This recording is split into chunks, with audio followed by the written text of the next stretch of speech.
خلا سے دیکھنے میں زمین یہاں پر موجود حیات کی صورت کی ڈائیورسٹی کے بارے میں کوئی اندیہ نہیں دیتی ہے۔ زمین پر حیات کی پہلی شکل خوردبینی اجسام سمجھے جاتے ہیں جو ارب ہا برسوں سے پودوں اور جانوروں کے ظہور ہونے سے پہلے سمندروں میں موجود ہیں۔ یعنی اس کا مطلب یہ کہ وہ جاندار جنہیں ہم اپنی آنکھوں سے نہیں دیکھ سکتے، وہ بہت پہلے یعنی جب پودے اور جاندار بھی وجود نہیں رکھتے تھے، یہ اس سے بھی پہلے سے زمین پر موجود ہیں۔ اب اس کی ہم ایک مثال دیکھ لیتے ہیں۔ یہ دیکھیں، یہ ہمارے پاس کچھ تصاویر ہیں جن میں سب سے پہلے نمبر پر سائنو بیکٹیریا ہے اور دوسرے نمبر پر ہمارے پاس اسٹرومیٹولائٹ ہے۔ اب ان کی ہم مختصر وضاحت دیکھ لیتے ہیں۔ سب سے پہلے ہم سائنو بیکٹیریا کی ڈیفینیشن دیکھتے ہیں۔ یہ ایک سبز اور نیلے رنگ کا بیکٹیریا ہوتا ہے۔ یہ مائکرو آرگنزم کا حصہ ہوتا ہے جو کہ بیکٹیریا سے متعلقہ ہوتے ہیں، مگر فوٹوسنتھسس کا جو عمل ہے، یعنی کہ وہ عمل جس میں سبز پودے شمسی توانائی استعمال کر کے اسے مخفی کیمیائی توانائی میں تبدیل کرتے ہیں، اس کے علاوہ یہ پروکیراٹک ہوتے ہیں اور یہ زمین پر موجود سب سیل زندگی کی جو شکل ہے اس کی نمائندگی کرتے ہیں۔ اس کے بعد ہم دیکھتے ہیں کہ اسٹرومیٹولائٹس کیا ہے۔ اس کی ڈائیگرام بھی آپ دیکھ رہے ہیں۔ یہ سب نیلگوں کائی اور دریائی مٹی کے پرتوں سے بنا ہوا تودا جو آسٹریلیا کی ساحلی جھیلوں میں پایا جاتا ہے اور بعض دوسرے مقامات پر سنگواروں کی صورت میں ملتا ہے۔ اسٹرومیٹولائٹ جو ہے، اس کا اسٹرکچر جو ہے وہ کافی سالڈ ہوتا ہے۔ یہ سنگل سیلڈ مائکروب سے مل کر بنا ہوتا ہے، جسے ہم سائنو بیکٹیریا کہتے ہیں۔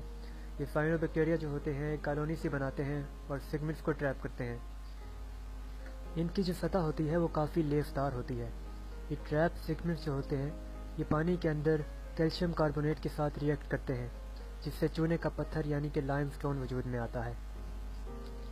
ہمارے جانے پہچانے ممالیہ، پرندے اور پھول تمام کے تمام 1,30,30,00,000 برسوں سے لے کر 2 کروڑ برسوں کے دوران حال ہی میں پیدا ہوئے ہیں۔ انسانوں نے سیارے پر سکونت صرف پچھلے 25 لاکھ برسوں سے شروع کی ہے اور صرف 2 لاکھ برس پہلے انسان اس طرح سے دکھنا شروع ہوئے تھے جیسا کہ ہم آج ہیں۔ یعنی انسان جس حالت میں ہے، اور صرف انسان ہی نہیں، تمام جاندار جس حالت میں آج ہیں، ایک طویل ارتقائی عمل طے کر کے یہاں تک پہنچے ہیں۔ حیاتیات کیا ہے؟ حیاتیات لفظ حیات یعنی کہ زندگی اور تیات یعنی علوم کا مرکب ہے، جسے بایولوجی کے نام سے زیادہ جانا جاتا ہے۔ یہ سائنس کی شاخوں میں ایک انتہائی اہم شاخ ہے جس میں ہم اس عالم کے تمام تر جانداروں کے بارے میں علم حاصل کرتے ہیں۔ اس میں جانداروں کی اشکال، حرکات، اندرونی اور بیرونی علاجات وغیرہ کے بارے میں علم حاصل کیا جاتا ہے۔ حیاتیات زندہ جانداروں اور ان کا ایک دوسرے سے اور ان کے ماحول کے ساتھ تعلق کا مطالعہ ہے۔ جس طرح ہم جانتے ہیں کہ لیونگ تھنگس کے مطالعے کو ہم بایولوجی کہا جاتا ہے، اب اس میں ہمارے پاس 3 چیزیں آ جاتی ہیں جن میں ہم مطالعہ کرتے ہیں: اینیملز، پلانٹس اور مائکرو آرگنزمز۔ اس کے بعد ہم دیکھتے ہیں کہ یہ جو لیونگ آرگنزم ہے یہ رہتے کہاں پر ہیں۔ یہ ہوا میں بھی رہتے ہیں، یہ زمین پر بھی رہتے ہیں، اس کے علاوہ یہ پانی میں بھی رہتے ہیں۔ حیاتیات کی تعریف کافی وسیع ہے کیونکہ حیاتیات کا دائرہ کار بھی کافی وسیع ہے۔ ماہر حیاتیات خرد بینی سے ماحولیات اور پورے زندہ پودوں میں سے کسی بھی چیز کا مطالعہ کر سکتے ہیں۔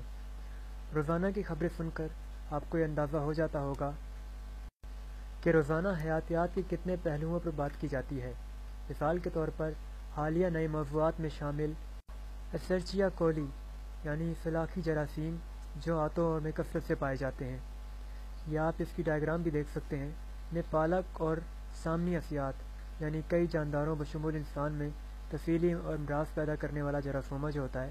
دوسرے موضوعات میں ایڈز، انزائمز کی بیماری اور سرطان کے علاج کے لیے کی جانے والی کوششیں شامل ہیں۔ عالمی سطح پر کئی محققین سیارے کی حفاظت، ماحولیاتی مسائل کے حل اور آب و ہوا میں تبدیلی کے اثرات کو کم کرنے کی جستجو میں مصروف عمل ہیں۔ یہ تمام مختلف کوششیں حیاتیات کے نظم و ضبط کے مختلف پہلوؤں سے تعلق رکھتی ہیں۔ اب ہم دیکھتے ہیں کہ لیونگ آرگنزم کی خصوصیات کیا کچھ ہیں۔ سب سے پہلی خصوصیت یہ ہے کہ وہ سانس لیتے ہیں، دوسری خصوصیت یہ ہے کہ وہ سائز میں گرو کرتے ہیں، اور تیسری خصوصیت یہ ہے کہ وہ ریپروڈیوس کرتے ہیں یعنی اپنی جیسے دوسرے جاندار پیدا کر سکتے ہیں۔